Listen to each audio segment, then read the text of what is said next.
Friends வணக்கம். Welcome back to Sridhar காவிய Priya YouTube channel. இப்போ தான் எங்களோட சேனல் நீங்கள் ஃபஸ்ட் டைம் பார்க்குறீங்கன்னா மறக்காமல் சப்ஸ்கிரைப் பண்ணிடுங்க. இன்றைக்கி வளர்பிறை சஷ்டி ஆடி மாதத்தில் வர்றது. அதனால் வீட்டில் பூஜை சாமான்லாம் கழுவி பொட்டு வச்சுட்டு சாமியுமே கும்பிட்டு இப்போ நம்ம கோயிலுக்கு கிளம்பியாச்சு. பாப்பா பார்த்திங்கன்னா வீட்டில் விளாண்டுட்டு இருந்துச்சு. பாப்பாவையுமே தூக்கிட்டு போயிட்டோம். அது வெளியில் போனால் எதுவும் அழுகாது, அம்மாவை தேடாது. அதனால நாங்கள் தூக்கிட்டு போயிட்டோம். பாய் சொல்லுன்னா எதுவும் சொல்லல. கோயிலுக்குள்ளெல்லாம் வீடியோ எடுக்கலை பெருசாக. அப்புறம் வீட்டுக்கு வந்தாச்சு. அப்புறம் எல்லாரும் சேர்ந்து பார்க்குக்கு போயிருந்தோம். நான், அத்தாச்சி, பல்லவி அக்கா, மச்சான், பல்லவி அக்காவோட பசங்க, சாரா எல்லாருமே போயிருந்தோம். ரீல்ஸ் பண்ணிக்கிட்டு இருந்தோம். ரீல்ஸ் எல்லாம் சீக்கிரமே நாங்கள் அப்லோட் பண்ணுவோம்.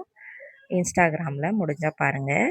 அதுக்கப்புறம் வீட்டுக்கு ஒரு 6:30 மணிக்கு தான் வந்தேன். சரி விரதத்துக்கு சமைக்கலாம் அப்படின்னு முட்டைக்கோஸு நறுக்கி வச்சுருந்தேன். அந்த பக்கத்து புளி ஊறிக்கிட்டு இருக்கு. வெங்காயம், தக்காளி, சாம்பாருக்கு கொஞ்சம் கொஞ்சம் முட்டைக்கோஸ் பொரிக்கிறதுக்கு, கத்திரிக்காய், உருளைக்கிழங்கு இதுதான் நறுக்கியிருந்தேன் குழம்புக்கு.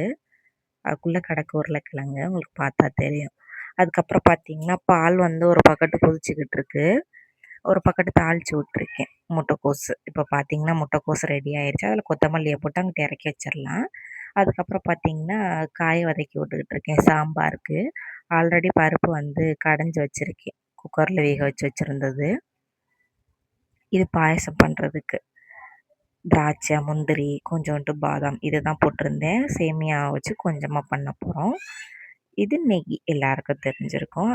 காய் பார்த்திங்கன்னா வெந்துருச்சு. நம்ம வந்து குழம்பு கூட்டி வச்சாச்சு சாம்பார்.